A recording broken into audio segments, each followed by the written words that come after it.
They're getting to know one another well, these two, but familiarity is breeding contempt, particularly on the issue of Russia and Syria. There are 200 people dying in Syria, being mowed down in Syria, being killed in Syria every single day, and Nigel Farage says he admires the way that Vladimir Putin has played, as if it's a game, the terrible humanitarian catastrophe in Syria. He admires how Vladimir Putin has behaved there.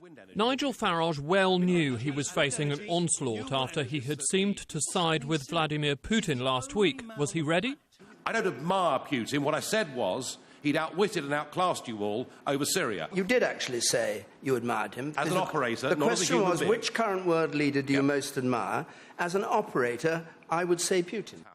That wasn't so great. Nick Clegg said Nigel Farage was peddling a fantasy.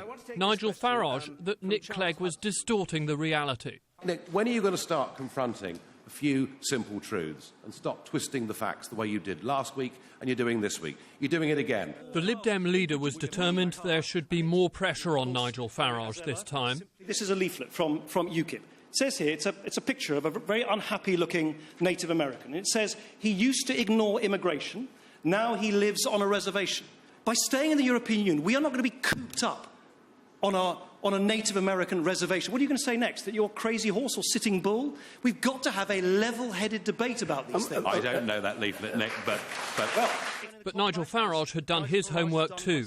I was astonished last week in the first of these debates when Nick Clegg claimed that only 7% of our laws are made in Brussels. He said it was there in the House of Commons library note and therefore was unequivocal. Well, I've got the note with me, Nick, and on page 1 it says the British government estimates that around 50% of UK legislation comes from Brussels. So Nick Clegg returns to Westminster knowing that he did his research, he upped his aggression, and it made no difference. Worse than that, in fact, the polls show that the gap between the two men significantly widened. It was a crushing victory for Nigel Farage and UKIP.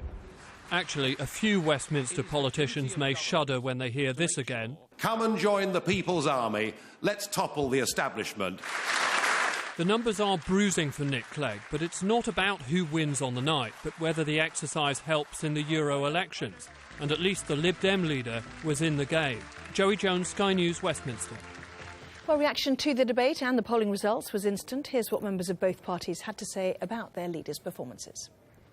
That's a brilliant result, isn't it? There's no way that Clegg and the Liberal Democrats can say that's any sort of a result for them. Nick Clegg put his argument across very powerfully, very passionately tonight. Did he?